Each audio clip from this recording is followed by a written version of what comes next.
بعض جگہ ایسا ہوتا ہے جیسے مسجدوں میں معتکفین ہوتے ہیں یا افطاریوں میں بعض لوگ وہاں سے ہلے ہوئے ہوتے ہیں، خادمین سے، مؤذن سے، یا تعلقات، دوستی، کمیٹی سے ترکیب، وہ عمدہ چیزیں نکال لینا جو نمازیوں کے لیے آیا تھا، وہ ہم بھی تو نمازی ہیں نا، وہ رکھ لیا، پھر بچہ اگر اطمینان سے کھایا یا گھر ڈیلیور کر دیا۔ ہمارے بزرگوں کا طریقہ تو یہ رہا کہ خود نہیں کھاتے، دوسروں کو کھلا دیتے، اور ہمیں کہ دوسروں کا آیا وہ ہڑپ کر جائیں۔ کھجوریں آئیں تو کھجوریں سرکالی، کوئی اور عمدہ چیز آئی کہ بھائی معتکفین کو دے دو، تو ہم بھی تو معتکف ہیں کر کے رکھ لیا۔ تو ایسا کچھ بھی آپ نے نہیں کرنا ہے۔ لوگ خدمت کرتے ہیں، یہ سب آپ کے حقدار بنتے ہیں۔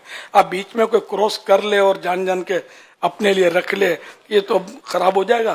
یہ معتکفین کہاں کھائیں گے، یہ سمجھے؟ تو یوں کر کے آپ نے خود ہی اجتہاد کر لیا، اور یہ آخرت میں حساب مہنگا کہنا پڑ جائے۔ یہ وہ امپورٹنٹ چیزیں مسجد کا خادم ہے۔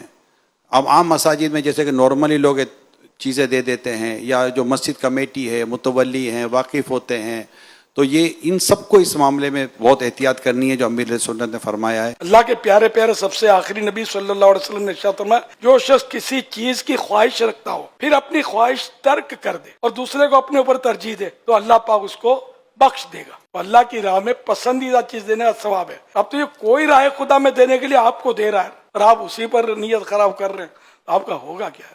ساری دنیا میں یہ پیغام ہے، جہاں بھی مسجد ہیں، جہاں یہ ادارے ہیں، جو بھی مطلب جو روڈوں پہ لوگوں کو افطار کرواتے ہیں، لوگ ان کو مطلب وکیل کرتے ہیں کہ آپ لوگوں کو بانٹو۔ اب یہ نہیں آپ نے اچھا چھانٹ کے اپنے گھر میں بھیج دیا، یار یہ کرنا نہیں ہے۔ صرف قوم کا چندہ ہے، اس کو ڈر ڈر ڈر کے آدمی استعمال کرے کہ اس کے اپنے مدات ہوتے ہیں کہ یہ یعنی جس مد میں جس عنوان پر جس کام کے لیے دیا گیا اس کے لیے استعمال ہوتا ہے۔ تو اس لیے مطلب یہ بے مروتی کی بات ہے کہ خود اچھی جی بوٹیاں چھانٹ لینا اور اچھا نکال کر ترکیب سے رکھ لینا وغیرہ وغیرہ، نہیں، ایسا نہ کریں، کوئی بھی نہ کرے۔ اسی طرح افطار کے تھال میں طرح طرح کی نعمتیں رمضان شریف میں مسجدوں میں آتی ہیں، کباب، سموسے، پکوڑے، جو مطلب پھل فروٹ، یہ سب اکٹھے ہی ہوتے ہیں ایک تھال میں۔ اب اس کو اب پہلے سے کوئی مسجد کا خادم یا وغیرہ کوئی بولے یار اب بچ تو بہت جاتا ہے، کل بھی اتنا بچ گیا تھا یار، یہ مکس ہو جاتا ہے، یوں ہو جاتا ہے، یوں ہو جاتا ہے، تھوڑا میں رکھ لیتا ہوں، میرے بچے خوش ہوں گے۔ تو یہ نہیں کر سکتے، کیونکہ یہ بچوں کے لیے گھر بھیجنے کے لیے انہوں نے نہیں دیا، مسجد کے نمازیوں کے لیے، روزہ داروں کے لیے دیا ہے۔ اب بچ گیا، اب جس طرح کا بھی ہے لے جانا ہو تو آپ لے جائیں۔ یہ وہ مسائل ہے کہ جو مطلب تھوڑی بہت بھی سمجھ ہو نا تو آدمی سمجھ سکتا ہے کہ ہم کو دینا ہوتا تو ہمارے گھر دے آتے یار، اور دے بھی آتے ہوں گے خادموں کے گھر، مؤذن صاحب کے گھر، امام صاحب کے گھر لوگ دے آتے ہوں گے دینے والے، تو وہ ٹھیک ہے آپ کا ہے۔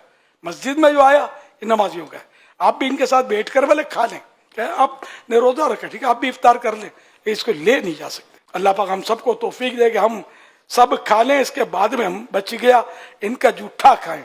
جھوٹا تو پھینک دیا جاتا ہے، مصیبت یہ ہے۔ حالانکہ اعلیٰ حضرت رحمۃ اللہ علیہ فرماتے ہیں کہ حدیث پاک میں ہے کہ مومن کے جھوٹے میں شفا ہے، اللہ کی دی ہوئی نعمت ہے اور ایک ایک دانے کا حساب ہے۔ تو اس طرح اس کو ضائع نہ یہ معتکفین کریں، نہ جو کھلاتے ہیں وہ کریں، نہ جو پکاتے ہیں وہ کریں، یہ سب کا حساب ہے۔ مسلمان ہیں ہم کو سب کو یہ باتیں سمجھنی چاہیے، کیا گھر، کیا مسجد، کیا ادارہ، کیا مدرسہ، کیا جامعہ، جو بھی ہو، جہاں بھی ہوں آپ، تو اس میں بس احتیاط احتیاط احتیاط کہ ایک ایک دانہ جو ہے اس کا آپ مطلب سنبھال کے کھائیں، کھلائیں، جو بھی کریں، اس کو ضائع نہیں ہونا چاہیے۔